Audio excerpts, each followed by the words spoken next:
सरकार लाई है विद्यार्थियों के लिए डिजिटल लाइब्रेरी। बच्चों के उज्जवल भविष्य के लिए बिहार सरकार है सदा अग्रसर और तैयार। कक्षा 1 से कक्षा 12 तक की सभी पाठ्य पुस्तक पूरक सामग्री एवं वीडियो अब शिक्षा विभाग बिहार सरकार द्वारा विकसित पोर्टल पर है उपलब्ध। अध्ययन सामग्री देखने के लिए BEPCLots.bihar.gov.in पर विजिट करें अथवा एंड्रॉइड मोबाइल पर गूगल प्ले स्टोर से E-Lots ऐप डाउनलोड करें। शिक्षकों, अभिभावकों एवं बच्चों से अनुरोध है कि इस लाइब्रेरी का अधिक से अधिक लाभ उठाएं और अपनी पढ़ाई जारी रखें।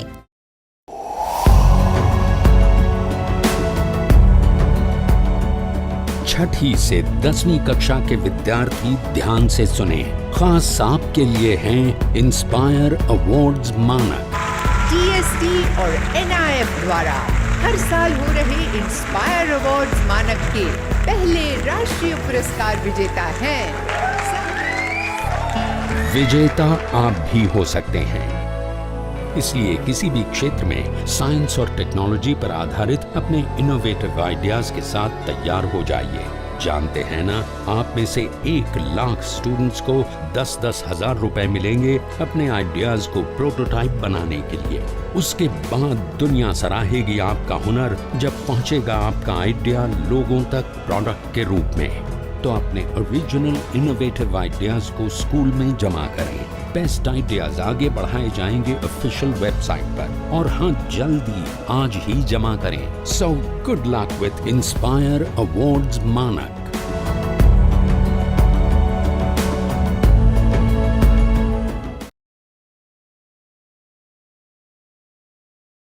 निम्न में से कौन सी क्रमित जोड़ी दिए गए समीकरण का हल है?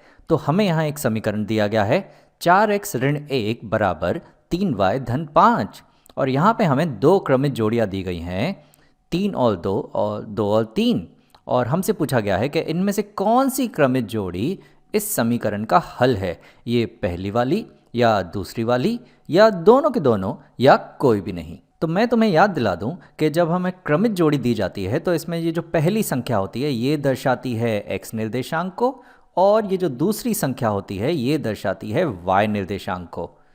तो यहाँ पे जो x निर्देशांक है यहाँ पे वो है 3, और जो y निर्देशांक है यहाँ पे वो है 2, यानी कि x का मान यहाँ 3 है और y का मान है 2।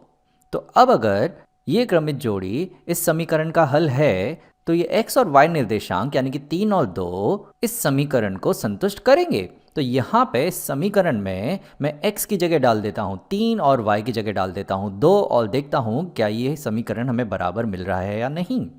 तो चलो शुरू करते हैं।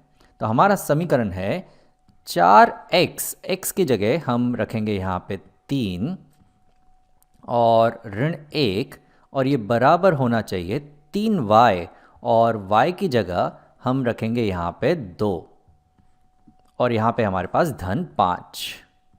तो चलो देखते हैं हमें क्या मिल रहा है। तो यहाँ पे है 4 गुणा 3 यानी कि 12, ऋण यहाँ पे है 1, और ये बराबर होना चाहिए 3 गुणा 2 यानी कि 6, और यहाँ पे हमारे पास धन 5। तो अब हमें क्या मिल रहा है? हमें मिलना चाहिए 12 ऋण 1 यानी कि 11, हमें बराबर मिलना चाहिए 6 धन 5, वो तो 11 ही होता है, यानी कि यहाँ पे हमें ये समीकरण बराबर मिल रहा है। तो अगर ये समीकरण हमें बराबर मिल रहा है तो ये सही है और ये भी सही है, यानी कि ये क्रमित जोड़ी इस समीकरण का हल है, क्योंकि यहाँ पे x और y निर्देशांक ने इस समीकरण को संतुष्ट किया। चलो अब इसी तरह से दूसरी क्रमित जोड़ी भी देख लेते हैं। तो इस क्रमित जोड़ी में x निर्देशांक है 2 और y निर्देशांक है 3। तो चलो अब इस समीकरण में हम डाल देते हैं। तो हमें मिलेगा 4 गुणा x, यानी कि x की जगह हमें रखना है यहाँ पे 2, और हमारे पास है ऋण 1, ये बराबर हमें मिलना चाहिए 3 गुणा y। तो 3 गुणा y की जगह हम रखेंगे यहाँ पे 3, और यहाँ पे हमारे पास धन 5। चलो देखते हैं हमें आगे क्या मिलता है। 4 गुणा 2 यानी कि ये हो जाएगा 8, ऋण 1, ये हमें बराबर मिलना चाहिए 3 गुणा 3 यानी कि 9, और यहाँ पे धन 5। तो ये हमें क्या मिलेगा? 8 ऋण 1 तो 7 हो जाएगा, और हमें ये बराबर मिलना चाहिए था 9 धन 5 के। 9 धन 5 तो 14 होता है। तो ये दोनों तो बराबर नहीं है।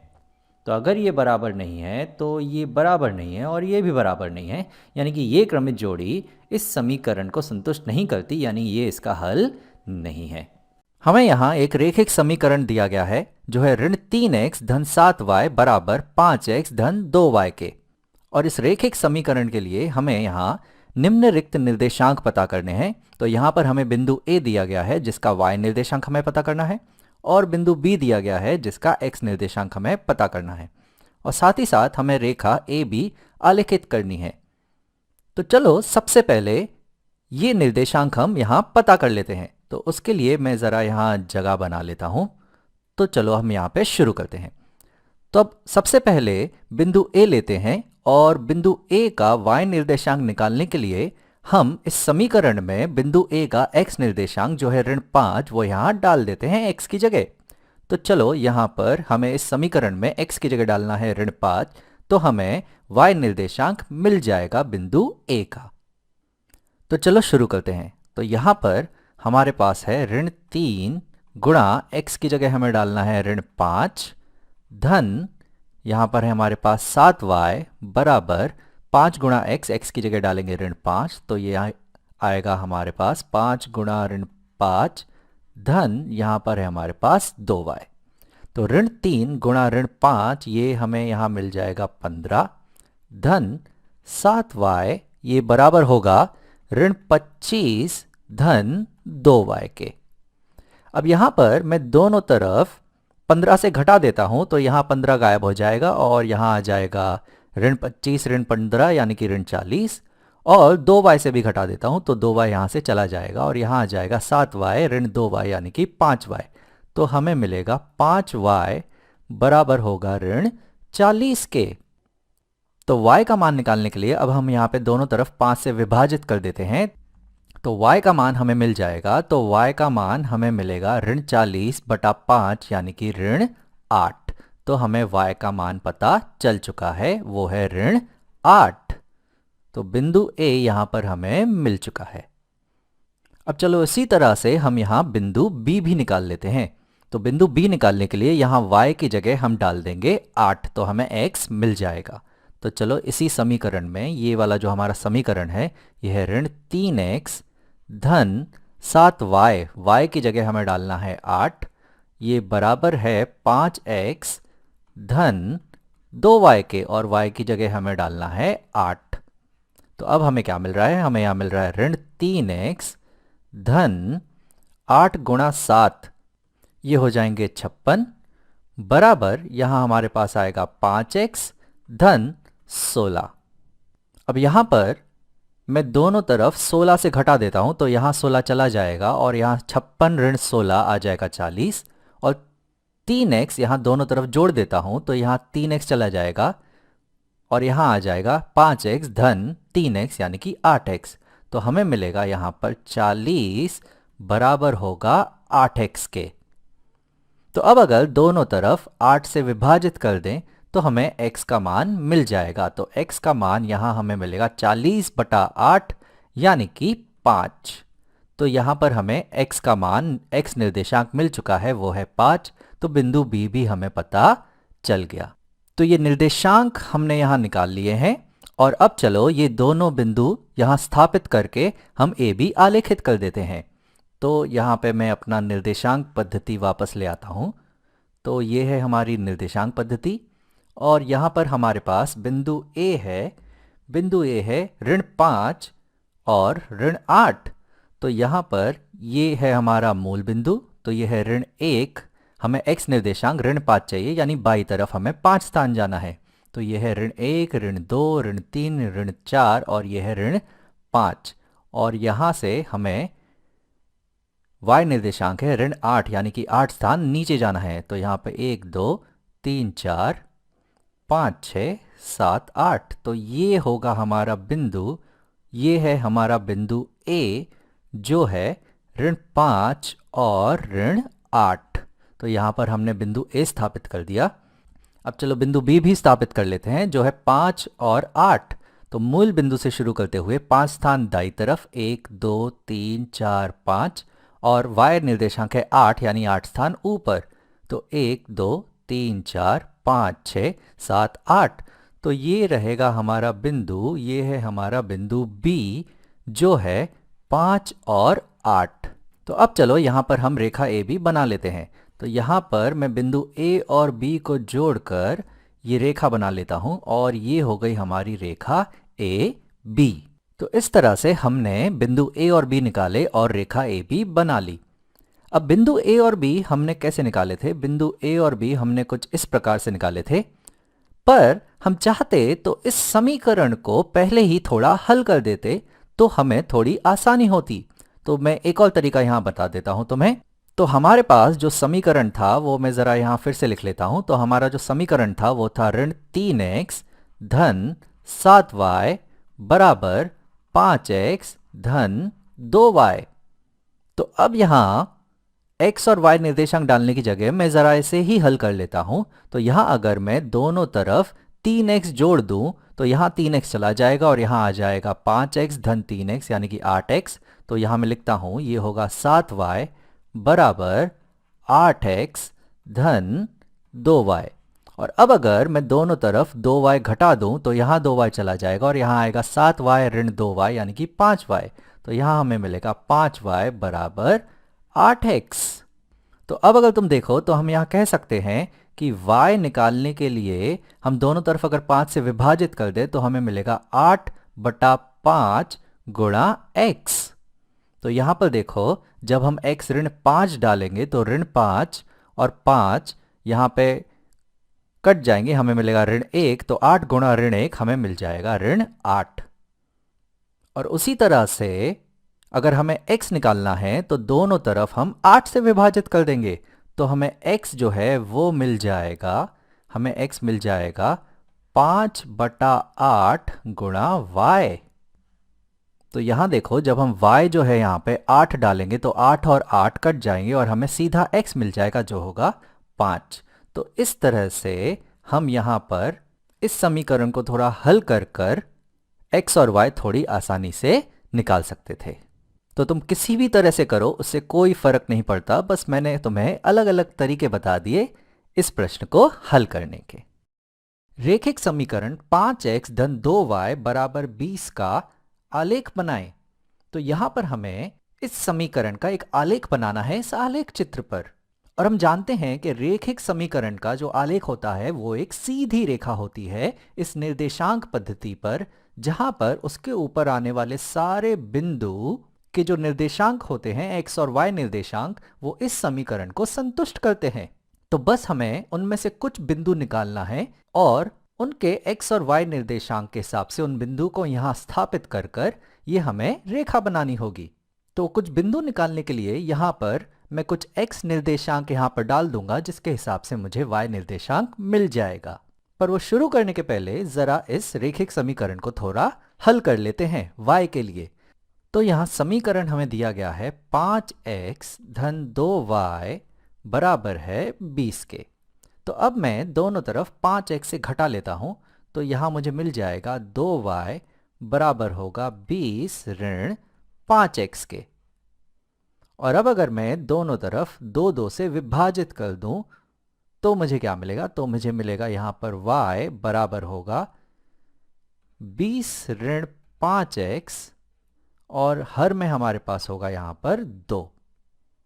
तो अब मुझे जो y है वो मिल रहा है, y हमें मिल रहा है 20/2 यानी कि 10 ऋण 5/2 गुणा x। तो ये हमें मिल रहा है यहाँ पर हमारा y। तो अब बस मैं यहाँ पे एक सारणी बना लेता हूँ। तो यहाँ पर एक सारणी बना लेता हूँ जहाँ पर मैं x ले लूँगा और उस हिसाब से हमें जो यहाँ y मिलेगा तो उस हिसाब से हमें मिल जाएगा हमारा बिंदु x और y। तो चलो शुरू करते हैं। अब सबसे पहला x निर्देशांक मैं यहाँ लेता हूँ 0। तो यहाँ पर मैं लिख देता हूँ 0। तो y हमें क्या मिलेगा? y हमें मिलेगा 10 ऋण 5/2 गुणा x यानी कि 0।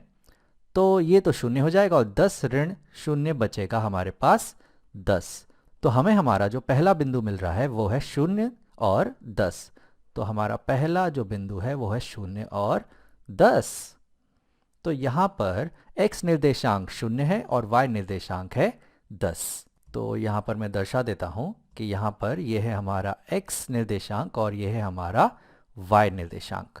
तो जो पहला बिंदु है मैं यहाँ स्थापित करता हूँ।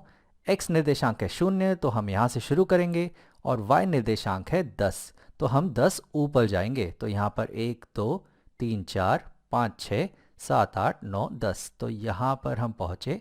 तो ये है हमारा बिंदु 0 और 10। चलो अब दूसरा बिंदु लेते हैं। तो यहाँ पर दूसरा x मैं यहाँ पर लेता हूँ, समझो कि मैं यहाँ लेता हूँ। अब क्या लूँ? तो यहाँ पर अगर तुम देखो तो यहाँ पे हर में है 2। तो अगर हम x जो है वो अगर 2 के पहाड़े लेंगे तो ये 2 यहाँ से गायब हो जाएगा। तो मैं x को 2 ही ले लेता हूँ। तो यहाँ पे मैं x को लेता हूँ 2। तो y हमें मिलेगा 10 ऋण 5/2 गुणा 2। तो यहाँ 2 और 2 तो कट जाएगा और यहाँ बचेगा 10 ऋण 5 जो बराबर होगा 5 के। तो हमें हमारा अगला बिंदु मिल रहा है 2 और 5, उसके निर्देशांक हैं 2 और 5। तो यहाँ x निर्देशांक है 2। तो यहाँ मूल बिंदु से शुरू कर मैं 2 स्थान आगे बढ़ूंगा तो 1 और 2 और 5 स्थान ऊपर y निर्देशांक 1 2 3 4 5। तो हम पहुंचेंगे यहाँ पर। तो ये है हमारा बिंदु 2 और 5। तो अब इन दोनों बिंदुओं को जोड़कर हम एक रेखा बना सकते हैं। पर चलो हमारी अच्छी संतुष्टि के लिए मैं यहाँ पर एक और बिंदु ले लेता हूँ। तो मैं यहाँ पर अब ले लेता हूँ 4। तो y जो होगा वो हमें मिलेगा 10 ऋण 5/2 गुणा x यहाँ पे है 4। तो 4/2 तो हो जाएगा 2, 2 गुणा 5 हो जाएगा 10, 10 ऋण 10 हो जाएगा 0। तो यहाँ हमें y मिल रहा है 0। तो जो हमारा निर्देशांक है x और y वो है 4 और 0। तो चलो इस बिंदु को यहाँ स्थापित करते हैं। तो मूल निर्देशांक से शुरू करते हुए x निर्देशांक है यहाँ पे 4। तो 4 में बढ़ूंगा दाई तरफ तो 1 2 3 4 और y निर्देशांक है 0। तो हमें ना तो ऊपर ना तो नीचे जाना है। तो ये रहेगा हमारा बिंदु 4 और 0। तो ये रहा हमारा बिंदु 4 और 0। तो हमें यहाँ पर अब 3 बिंदु मिल गए हैं। तो चलो इन्हें हम अब जोड़ लेते हैं और हमारी रेखा आलेखित कर देते हैं। तो मैं यहाँ से इसे इन तीनों बिंदुओं को इस रेखा से जोड़ देता हूँ। तो ये हो गई हमारी रेखा। और हमारा जो प्रश्न था कि इस समीकरण का आलेख बनाएं, तो वो हमने यहाँ पे बना दिया। ये रही हमारी रेखा जो इस समीकरण का आलेख है।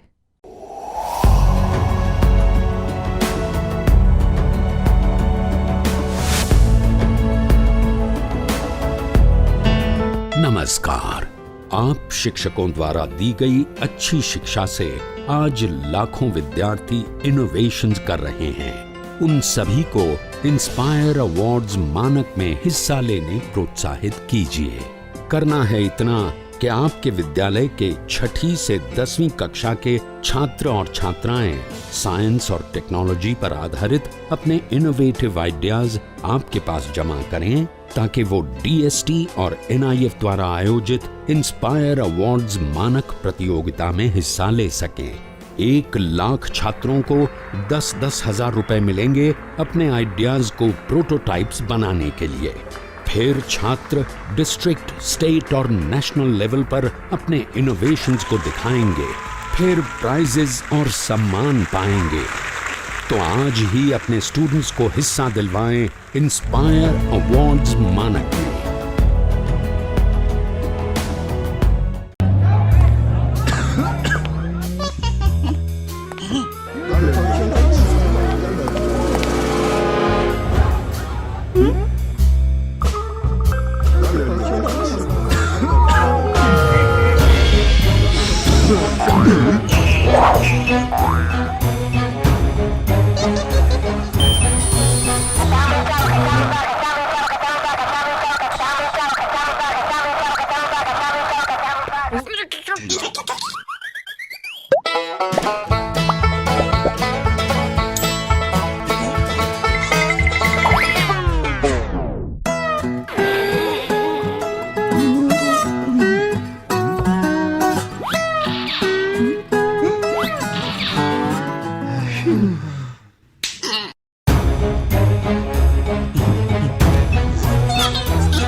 देखा आपने किस प्रकार से लालच में पड़ के वह पथिक अपने प्राणों से चला गया। तो बच्चों, इससे शिक्षा तो आपको मिल ही गई कि भाई हमें लालच नहीं करना चाहिए। तो कथा का समापन तो हो चुका, अब हमें क्या करना है, उसके प्रश्नोत्तर को देखना है। तो आज के अभ्यास में हम लोग सबसे पहले जैसा करते आ रहे हैं हम लोग क्या करेंगे, बिल्कुल मौखिक अभ्यास करेंगे। तो चलिए मौखिक अभ्यास करते हैं। तो इस क्रम में हमें पहला प्रश्न क्या है बच्चों, अधोलिखितानाम प्रश्नानाम उत्तरम वदत। इसमें मौखिक अभ्यास में हम लोग क्या करते हैं, मौखिक अभ्यास में सबसे पहले प्रश्न को दिया गया है कि नीचे लिखे प्रश्नों में आपको एक पद में उत्तर देना है, एक पद में उत्तर देना है। जैसा कि हम लोग पहले भी कर चुके हैं, एक पद जब बोला जाए तो एक पद में ही देना है, लेकिन यहाँ पे स्पष्ट नहीं किया गया कि एक पद में देना है या पूर्ण वाक्य में देना है। तो इसमें हमें ख्याल रखना है। हालांकि मौखिक है तो आप पूर्ण वाक्य में भी देंगे या एक पद में भी दे सकते हैं। तो प्रश्न है हमारा पहला प्रश्न, कः स्नातः कुशहस्तः सरस्तीरे ब्रूते।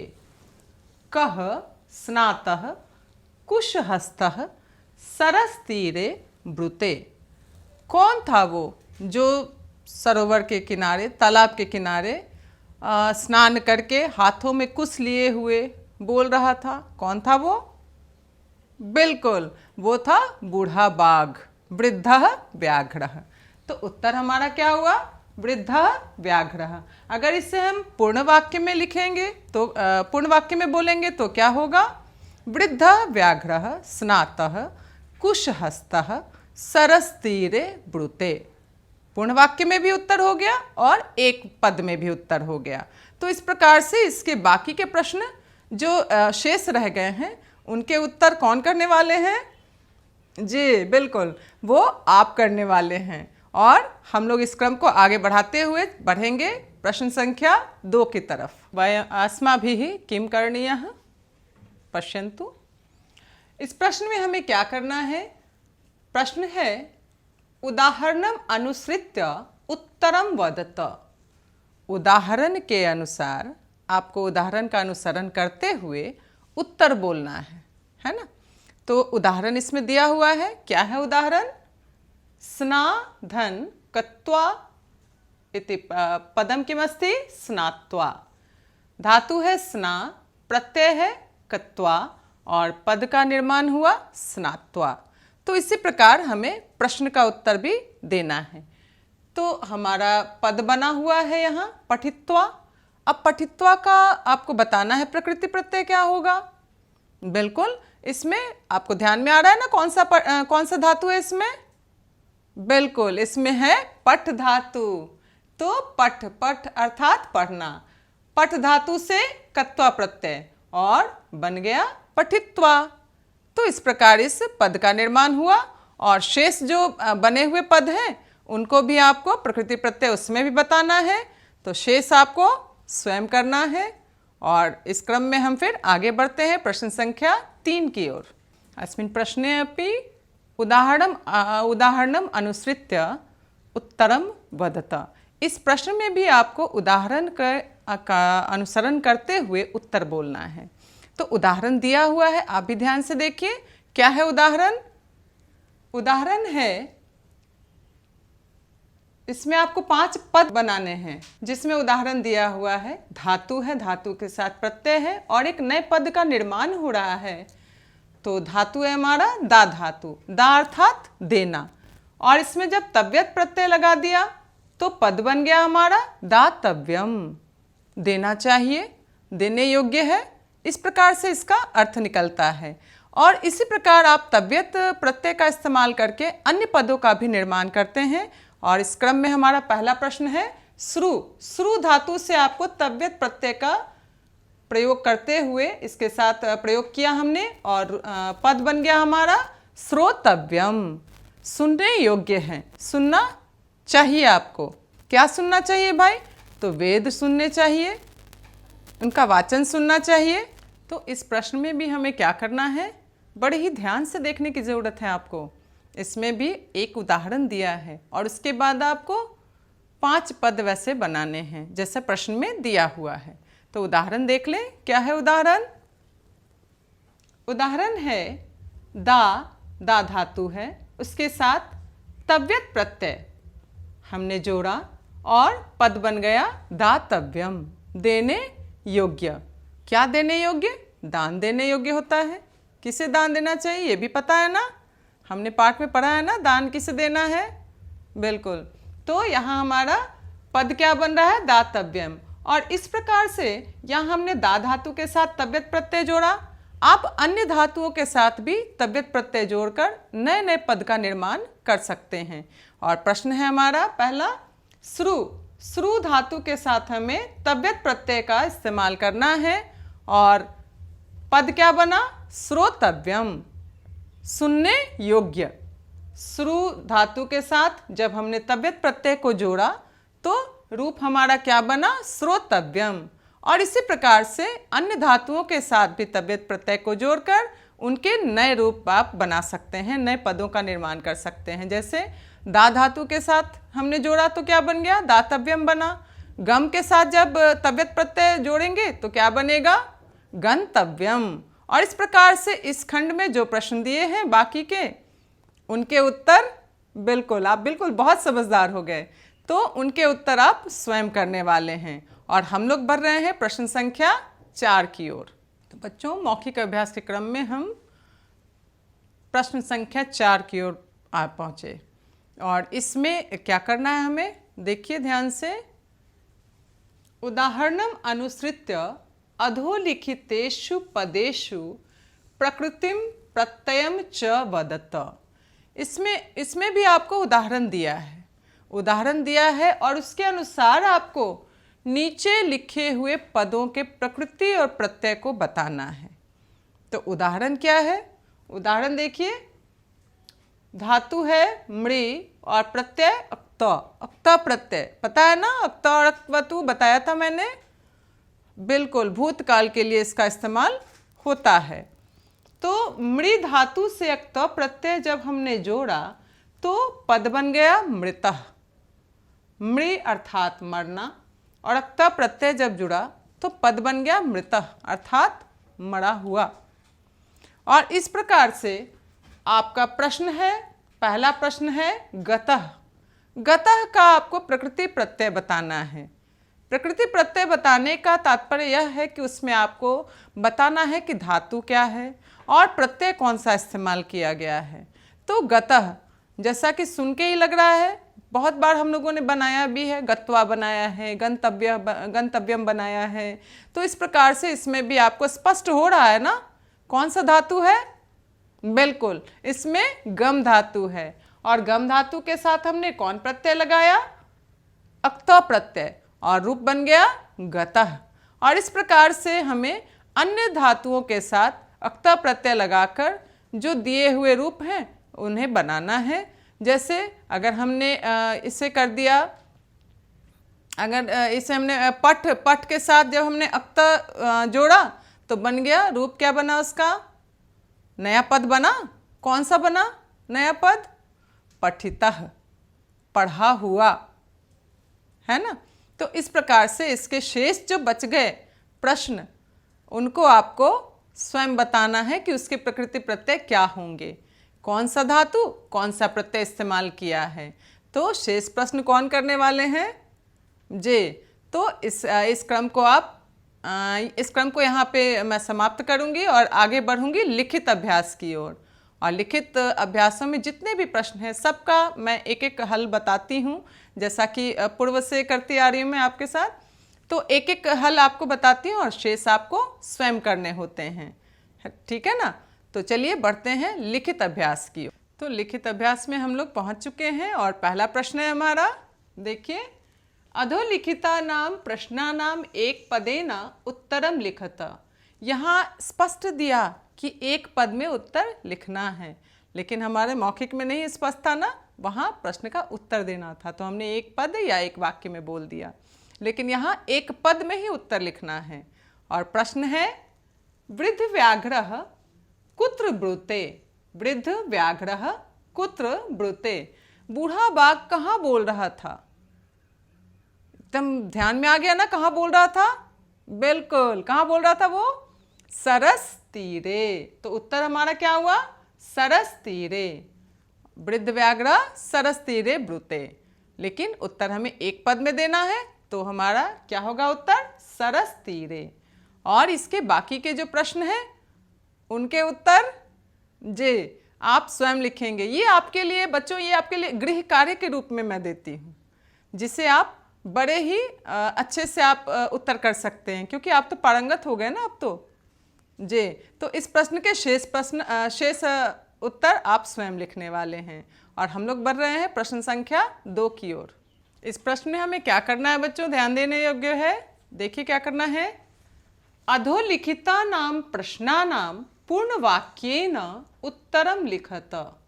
आपको नीचे दिए गए प्रश्नों में उसके उत्तर पूर्ण वाक्य में लिखने हैं। अब पूर्ण वाक्य जहां बोला गया तो वहां पूर्ण वाक्य में उत्तर देंगे। वहां एक पद में देने से काम नहीं चलेगा, वहां पूरे वाक्य में उत्तर देना है। और प्रश्न है, कुत्र तव कंकणम इति कह अवदत्। कुत्र तव कंकणम इति कह अवदत्। कहाँ है तुम्हारा कंगन? ऐसा किसने बोला था? ध्यान में आ रही है ना कहानी? बिल्कुल, किसने बोला था? हाँ, उस पथिक ने बोला था, लोभाकृष्ट पथिक ने बोला था। तो उत्तर हुआ हमारा कुत्र तव कंकणम इति पांथः वा पथिकः अवदत्। आप पांथा भी लिख सकते हैं और पथिकः भी बोल सकते हैं। दोनों में से आप कुछ भी लिखेंगे तो वो उत्तर बिल्कुल सही होगा। और इस प्रकार आपका पहला प्रश्न का उत्तर क्या बना? कुत्र तव कंकणम इति पांथः अवदत् वा पथिकः अवदत्। तो इस प्रकार हमने इसका उत्तर पूर्ण वाक्य में लिख लिया। और आगे के जो प्रश्न हैं उनके उत्तर भी हमें पूर्ण वाक्य में लिखना है, लेकिन वो आप स्वयं करने वाले हैं। आपके लिए बहुत सारा गृह कार्य है ना? तो बहुत ही ध्यान से, सावधानी से और सुंदर लिखावट में करते जाना है। और बढ़ते हैं प्रश्न संख्या 3 की ओर। अस्मिन् प्रश्ने अस्माभिः किं करणीयः? अस्मिन् प्रश्ने अस्माभिः संधि विच्छेदं करणीयः। कैसे? देखिए प्रश्न में, संधि विच्छेदम कुरुत। संधि विच्छेद आपको करना है। कैसे करेंगे ये तो आप बहुत अच्छे से समझ चुके हैं, क्योंकि अब तक के जितने भी पाठ हमने पढ़ा सभी में पदच्छेद, संधि विच्छेद सभी में दिया है और आपने बहुत ही ध्यानपूर्वक देखा, पढ़ा, समझा है। तो इसका विच्छेद बहुत ही आसानी से कर लेंगे। तो चलिए करते हैं। पद है हमारा सरस तीरे। सरस तीरे जो आप उच्चारित करते हैं ना, उसे ही बस धन के चिन्ह के साथ आपको लिख देना है। सरस तीरे अर्थात सरोवर के किनारे। सरह तीरे क्या बना? इसका संधि विच्छेद क्या हुआ? सरह तीरे। तो ये कौन सी संधि हो गई? जैसे ही यहां विसर्ग दिख गया, कौन सी संधि हो गई? बिल्कुल, विसर्ग संधि हो गई। तो हमारा शब्द था सरस तीरे, और इसका जब हमने संधि विच्छेद किया तो वो कैसे हुआ? सरह धन तीरे। इस प्रकार से अन्य के संधि विच्छेदों को आपको स्वयं करना है। और प्रश्न संख्या 4 की ओर बढ़ते हैं हम लोग। तो इस प्रश्न में हमें क्या करना है? प्रश्न संख्या 4 हम लोग कर रहे हैं ना, तो इसमें हमें क्या करना है? देखिए, अधोलिखितानां पदानां प्रकृति प्रत्यय विभागम लिखत। अधोलिखितानां पदानां प्रकृति प्रत्यय विभागम लिखत। आपको जो नीचे लिखे हुए पदों में, नीचे लिखे हुए पदों के प्रकृति प्रत्यय आपको बताना है। प्रकृति प्रत्यय में हम लोग क्या करते आ रहे हैं? बिल्कुल, हम धातु बताते हैं, प्रत्यय बताते हैं, और उपसर्ग यदि उपस्थित है तो उपसर्ग का भी हम परिचय देते हैं। और इस प्रकार से हमारा प्रकृति प्रत्यय निर्धारित होता है। तो पहला प्रश्न है इस क्रम में हमारा, पद है हमारा स्नात्वा। इसे तो हमने पहले भी बनाया ना, बिल्कुल, मौखिक में हमने अभी अभ्यास किया था ना, स्नात्वा। तो स्नात्वा का फिर इसका प्रकृति प्रत्यय क्या होगा? धातु क्या हो गया यहाँ? स्ना, और प्रत्यय कत्वा प्रत्यय। स्नात्वा कैसे बना? स्ना धातु के साथ कत्वा प्रत्यय। तो इस क्रम में हमें क्या करना है, इस प्रश्न संख्या 4 में हमें क्या करना है, देखिए, अधोलिखिता नाम पदा नाम प्रकृति प्रत्यय विभागम लिखत। नीचे लिखे पदों के प्रकृति प्रत्यय विभाग आपको लिखना है। प्रकृति प्रत्यय में हम लोग क्या करते आ रहे हैं, इसमें हम लोग धातु का परिचय देते हैं, उसमें किस प्रत्यय का प्रयोग हुआ है उसका परिचय देते हैं, और यदि उपसर्ग उपस्थित है तो उसका भी परिचय हम इसमें देते हैं। तो देखते हैं किस प्रकार से हमें प्रकृति प्रत्यय निर्धारित करना है। चलिए देखें, तो पहला प्रश्न है हमारा स्नात्वा। पद क्या दिया है, स्नात्वा। स्नात्वा तो हमने मौखिक में भी किया था ना, बिल्कुल। तो इसमें क्या करना है, हमें धातु बताना है और प्रत्यय बताना है। स्नात्वा में कौन सा धातु है, स्ना धातु, और प्रत्यय कौन सा, कत्वा प्रत्यय, और बन गया स्नात्वा। स्ना धातु के साथ कत्वा प्रत्यय और पद बन गया स्नात्वा, अर्थात स्नान करके। इस प्रकार से कत्वा प्रत्यय का प्रयोग किस अर्थ में होता है, कर के अर्थ में होता है। गम के साथ जब कत्वा जोड़ेंगे तो गम जोड़ कत्वा गत्वा। इस प्रकार से इसमें जितने भी प्रश्न हैं बाकी शेष, उसके उत्तर आप स्वयं करेंगे। और इस क्रम को बढ़ाते हुए हम लोग बढ़ गए हैं प्रश्न संख्या 5 की ओर। अस्मिन् प्रश्ने अस्माभिः वाक्य निर्माणं करणीयः। कैसे, देखिए, अधोलिखितानां क्रियापदानां स्ववाक्येषु प्रयोगं कुरुत। अधोलिखितानां क्रियापदानां स्ववाक्येषु प्रयोगं कुरुत। आपको क्या करना है, नीचे लिखे हुए क्रियापदों का अपने वाक्यों में प्रयोग करते हुए वाक्य निर्माण करना है। कैसे, बहुत आसान है। तो पद है हमारा, क्रियापद क्या है, आलोचितम। आलोचितम अर्थात कहा गया। अब वाक्य तो दिमाग में आ गया ना, किसके द्वारा कहा गया, बिल्कुल, लेकिन यहाँ हम लोग कथा का आधार नहीं रखेंगे। यहाँ हमें अपने मन से भी आप वाक्य निर्माण कर सकते हैं। तो यहाँ मैंने वाक्य क्या बनाया, कर्ता और क्रिया का ज्ञान है ना आपको, बिल्कुल। तो वाक्य हमने क्या बनाया यहाँ, कक्षायाम शिक्षकेन आलोचितम। कक्षा में शिक्षक के द्वारा कहा गया। तो ये हुआ कर्ता और क्रिया का उचित प्रयोग करते हुए हमने वाक्य बना लिया। तो आपके पास भी कर्ता और क्रिया का है ना, ज्ञान है, और आपको उसको व्यवस्थित रूप में रखकर वाक्य निर्माण करना है। तो शेष जो क्रियापद दिए हैं उनसे आपको स्वयं ही वाक्य बनाने हैं। तो आप बनाइए, और हम लोग बढ़ रहे हैं प्रश्न संख्या 6 की ओर। और प्रश्नों का क्रम धीरे धीरे आगे की ओर बढ़ता जा रहा है। हम लोग कहाँ पहुँच चुके, प्रश्न संख्या 6 की ओर पहुँच चुके हैं। और इस प्रश्न में हमें क्या करना है बच्चों, देखिए क्या करना है, रिक्त स्थानानि पूरयत। रिक्त स्थानों की पूर्ति करनी है, बहुत ही ध्यान से। प्रथम और प्रश्न है इसमें, भो भोः पान्थाः इदं रिक्त स्थान गृह्यताम। हे राहियों, हे पथिकों, इस रिक्त स्थान को ग्रहण करो। क्या ग्रहण करने को कह रहा था, ये किसकी उक्ति थी, बूढ़े बाघ की उक्ति थी ये। और वो क्या कह रहा था, बिल्कुल सोने के कंगन को ग्रहण करने के लिए कह रहा था। तो उत्तर क्या होगा हमारा, सुवर्ण कंकणम। और इस प्रकार इस वाक्य की पूर्ति हो गई। और वाक्य क्या बना पूरा, भो भो पान्थाः इदम सुवर्ण कंकणम गृह्यताम। हे राहियों, हे पथिकों, इस सोने के कंगन को ग्रहण करो। और बाकी के रिक्त स्थानों की पूर्ति तो आपको स्वयं ही करनी है। तो कथा तो ध्यान में रखना पड़ेगा ना, बिल्कुल। तो आप रिक्त स्थानों की पूर्ति स्वयं करेंगे, अन्य जो शेष बच गए हैं। और हम लोग फिर आगे की ओर बढ़ते चल रहे हैं ना, प्रश्न संख्या 7 की ओर बढ़ गए। और प्रश्नों की श्रृंखला इस प्रकार से आगे बढ़ती हुई पहुंच चुकी है 7 तक। और इस प्रश्न में हमें क्या करना है, देखते हैं। इस प्रश्न में क्या कहा जा रहा है बच्चों, ध्यान से देखेंगे। अधोलिखितेषु वाक्येषु रेखांकित पदानि आधारीकृत्य प्रश्न निर्माणं कुरुत। क्या कहा जा रहा है, फिर से एक बार देखिए। अधोलिखितेषु वाक्येषु रेखांकित पदानि आधारीकृत्य प्रश्न निर्माणं कुरुत। अर्थात नीचे लिखे वाक्यों में रेखांकित पदों का आधार करके और आपको प्रश्न निर्माण करना है। अर्थात जो रेखांकित पद है ना, उनके स्थान पे प्रश्नवाचक शब्द रखने हैं, पद रखने हैं और प्रश्न का निर्माण कर देना है। बहुत आसान है ना? तो चलिए करते हैं। और प्रश्न है हमारा, व्याघ्रः हस्तम प्रसार्य दर्शयति। बाघ हाथ फैलाकर दिखाता है। तो यहाँ रेखांकित पद कौन सा है? हस्तम।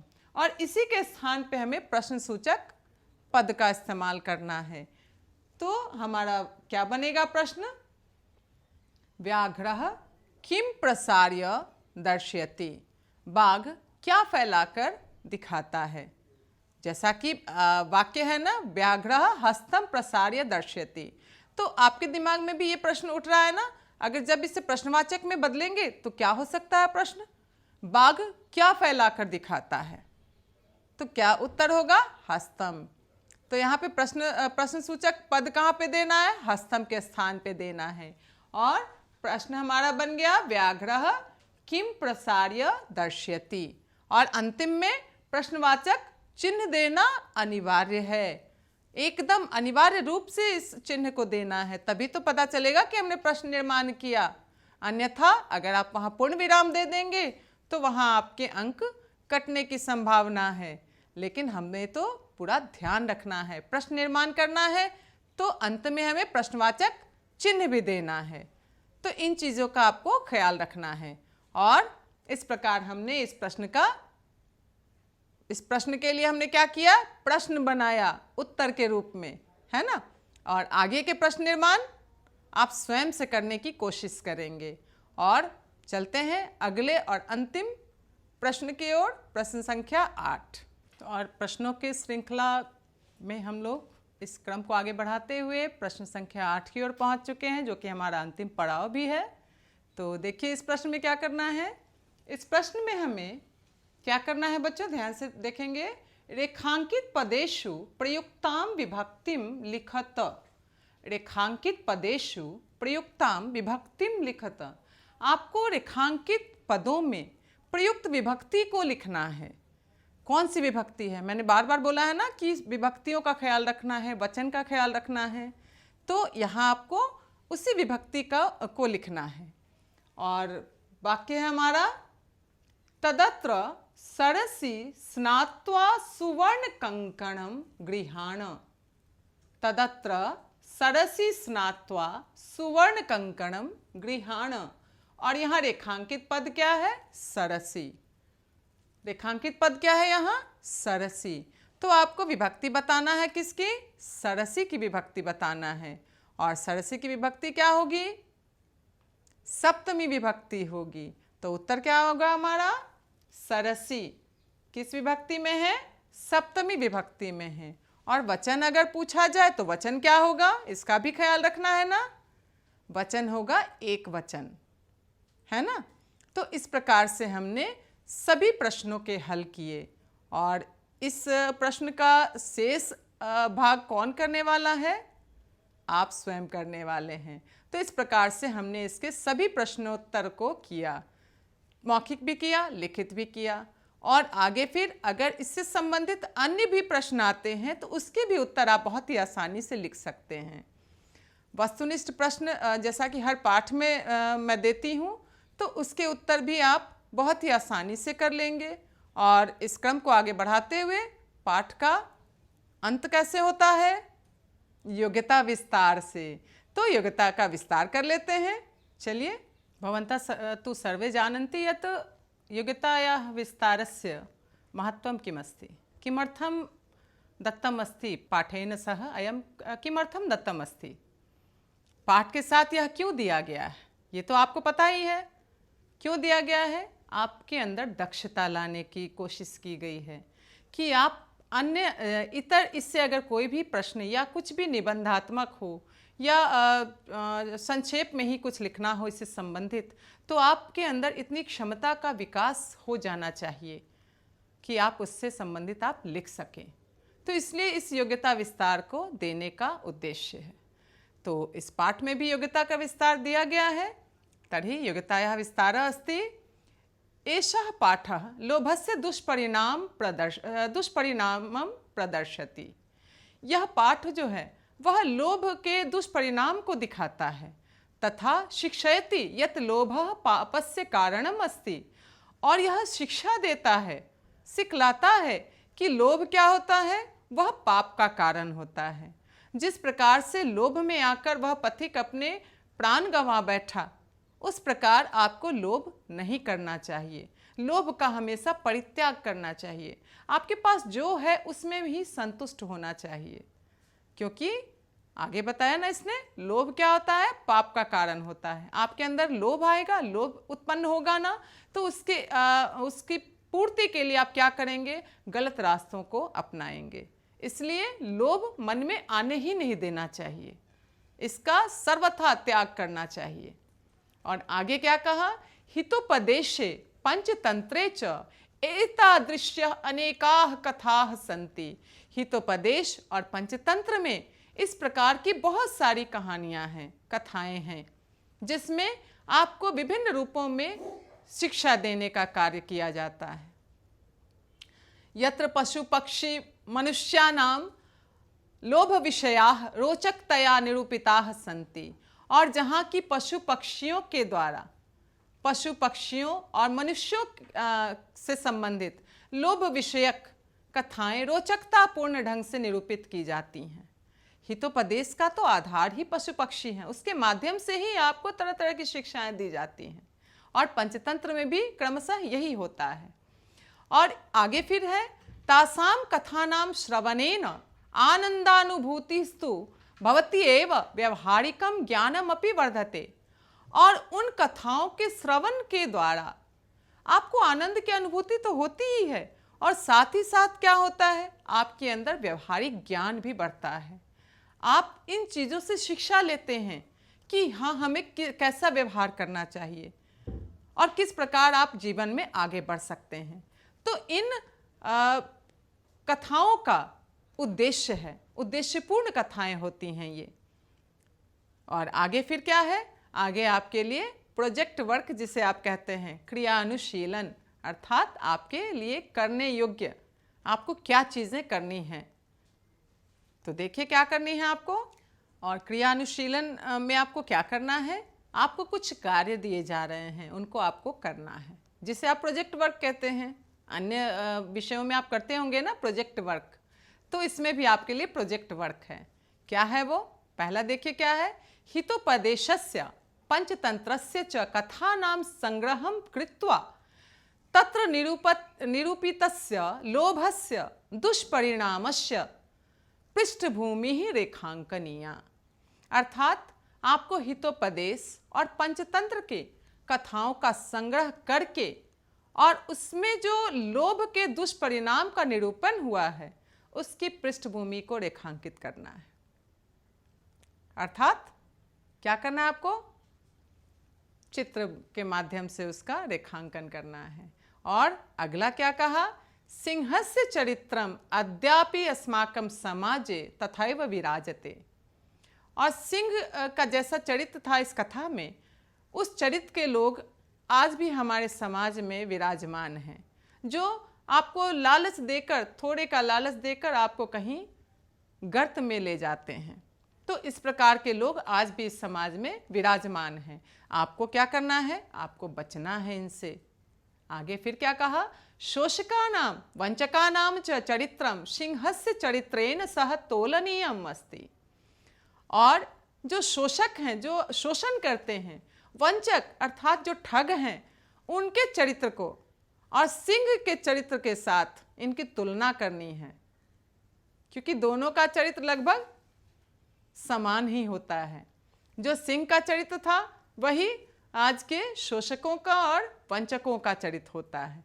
तो इनकी तुलना करते हुए आपको इनसे भी ज्ञान अर्जन करने की आवश्यकता है। और इस प्रकार हमने इस पाठ के पूरे सार को हमने समझ लिया। बृहत रूप में कथा को जाना और सार के रूप में इसके प्रश्नोत्तर सहित योग्यता विस्तार को जाना। और इसके साथ फिर आगे के वस्तुनिष्ठ प्रश्न आपको करने हैं। बहुत ही आसानी से आप कर लेंगे, मुझे पूरी आशा है। और हम लोग इस प्रकार पाठ 11 को हमने कर लिया। आगे हम लोग अगले अध्याय में हम लोग पहुँचेंगे। और तब तक आप अपने कॉपी को, अपने उत्तर पुस्तिका को सुंदर लिखावट में पूरे प्रश्नोत्तरों को पूर्ण करते हुए, सभी प्रश्नोत्तर को करते हुए आपको अपनी पुस्तिका को तैयार करना है और उसे अपने बुद्धि पटल में बिल्कुल स्थापित करना है। ठीक है ना? तो चलिए आप अपने काम में लगिए और आगे फिर हम लोग अगले अध्याय में बढ़ेंगे।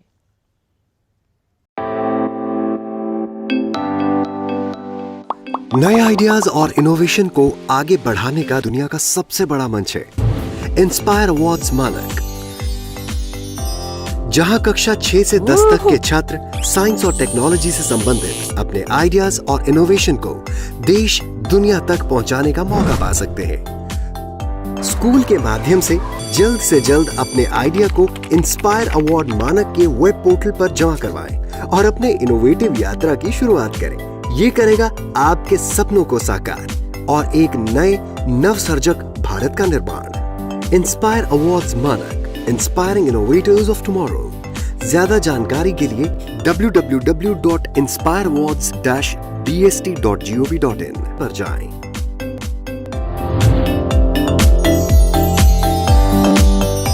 सरकार लाई है विद्यार्थियों के लिए डिजिटल लाइब्रेरी। बच्चों के उज्जवल भविष्य के लिए बिहार सरकार है सदा अग्रसर और तैयार। कक्षा 1 से कक्षा 12 तक की सभी पाठ्य पुस्तक पूरक सामग्री एवं वीडियो अब शिक्षा विभाग बिहार सरकार द्वारा विकसित पोर्टल पर है उपलब्ध। अध्ययन सामग्री देखने के लिए bepclots.bihar.gov.in पर विजिट करें अथवा एंड्रॉइड मोबाइल पर गूगल प्ले स्टोर से ई-लॉट्स ऐप डाउनलोड करें। शिक्षकों, अभिभावकों एवं बच्चों से अनुरोध है कि इस ई लाइब्रेरी का अधिक से अधिक लाभ उठाएं और अपनी पढ़ाई जारी रखें।